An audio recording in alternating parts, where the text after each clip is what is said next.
नमस्कार, मी प्राध्यापक मिलिंद गायकवाड. यश अकॅडमी कराड या यूट्यूब चॅनलमध्ये आपलं मनपूर्वक स्वागत. मला एका खूप जुन्या गाण्याची आठवण झाली. त्या चित्रपटाचं नाव आहे नाव मोठं लक्षण खोटं आणि गीताचे बोल आहेत शोधू मी कुठे कशी प्रिया तुला. हे गीताचे बोल आहेत शांता शेळके यांचे आणि गायलेलं आहे गान कोकिळा लता मंगेशकर यांनी ते गायलेलं आहे. हे गीत तुम्ही केव्हाही कधीही कुठेही कसे ऐकलं तरी ते मधुर संगीत हे नेहमी तुम्हाला प्रफुल्लितच ठेवतं. अशा पद्धतीचं हे गीत आठवण्याचं कारण की इयत्ता 11वी सेंट्रलाइज ऑनलाईन ॲडमिशन प्रोसेस जी सुरू आहे त्याबद्दल अनेक प्रश्न हे विद्यार्थी कमेंट बॉक्समध्ये विचारत आहेत. इव्हन पालकही विचारत आहेत, काही फोन करून चर्चा करत आहेत. पण हे गाणं आठवण्याच्या पाठीमागं एकच कारण आहे की असंच एक कमेंट बॉक्समध्ये विचारलं गेलं की सर मी गुणवत्ता यादी कुठं कशी आणि कधी पाहू किंवा कधी आम्हाला पाहायला मिळेल. हे ज्यावेळी वाचलं त्यावेळी सर्रकन मला हे गाणं आठवलं आणि मग म्हटलं की नाही, आपण आज यावर एक व्हिडिओ काढलाच पाहिजे.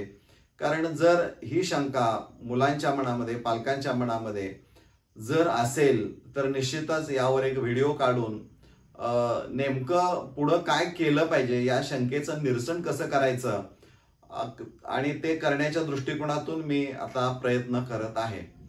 विद्यार्थी मित्रांनो, 26 जून 2025 रोजी तुम्हाला मेरिट लिस्ट कॅप राऊंड साठी डिस्प्ले होणारी आहे. बरोबर आहे. आता ही जी यादी असणारी आहे ही यादी कुठं बघायला मिळेल, कशी बघायला मिळेल, काय वगैरे ह्या सगळ्या प्रश्नांची उकल तुम्हाला आज मी करणार आहे. यादीपेक्षा काय महत्वाचं बघायचं आहे हे आपण लक्षात घ्या.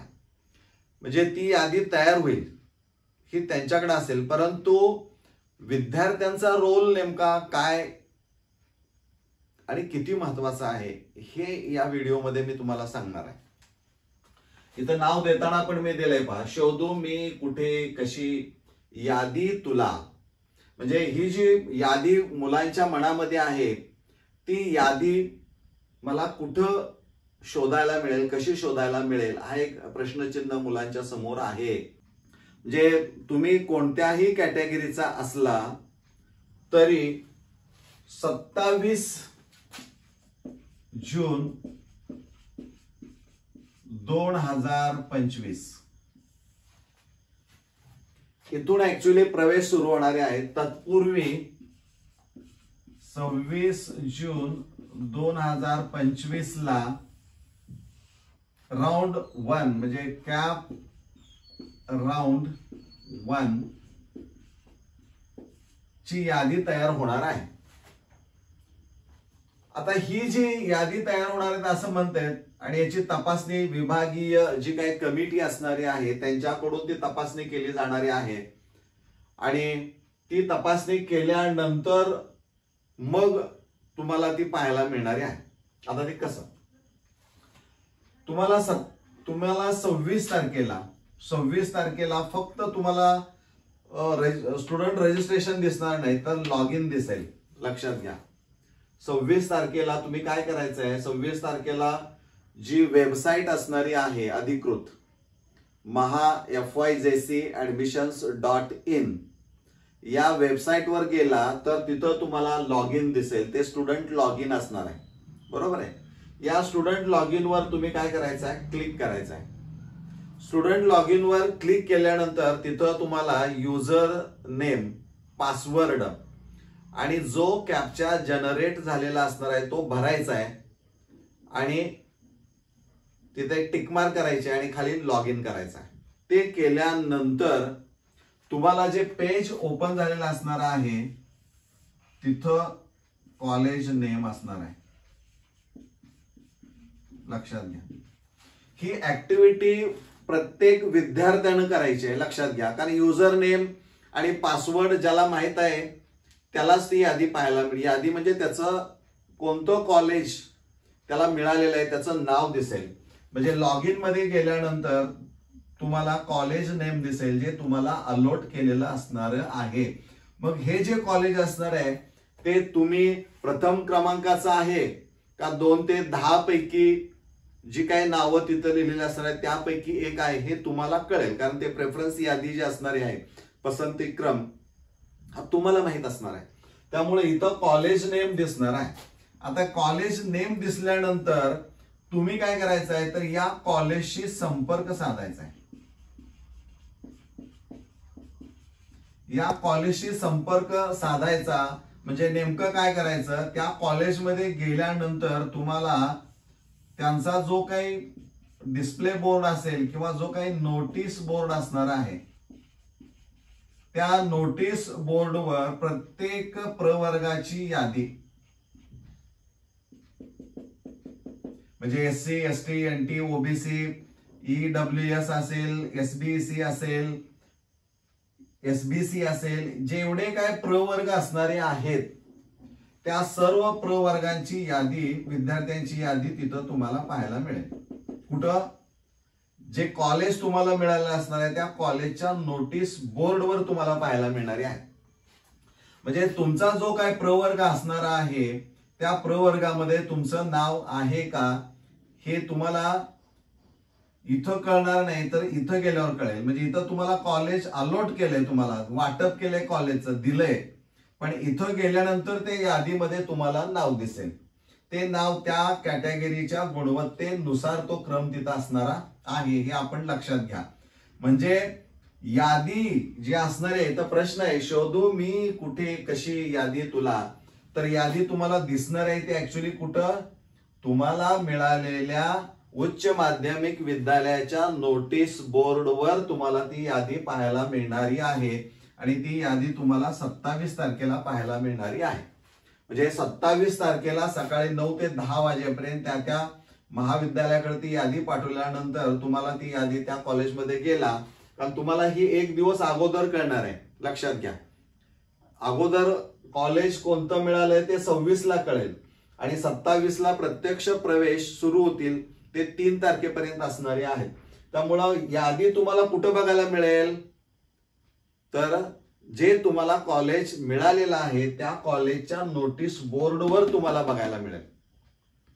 शोधायचं कसं आहे तर 26 तारखेला यादी तुम्हाला शोधायची आहे तर ते लॉग इन करावं लागेल.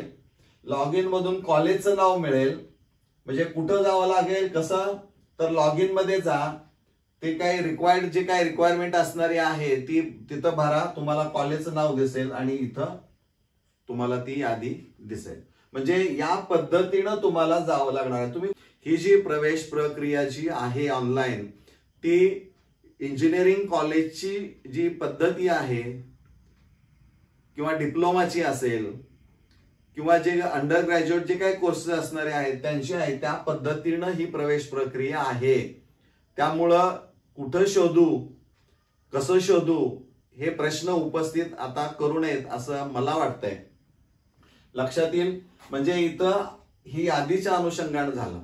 पण आणखीन एक गोष्ट आपण लक्षात ठेवायची आहे किंवा त्या दृष्टीनं आपण प्रयत्न करायचा आहे की तुम्हाला हे 26 तारखेला लॉग इन मधून कॉलेजचं नाव कळेल, 27 ला तुम्हाला त्या कॉलेजमध्ये गेल्यानंतर यादी आणि तिथं तुम्हाला ती प्रवेश प्रक्रिया पुढच्या स्टेप्स ह्या ठरलेल्या आहेत, त्यात काही बदल नाहीये.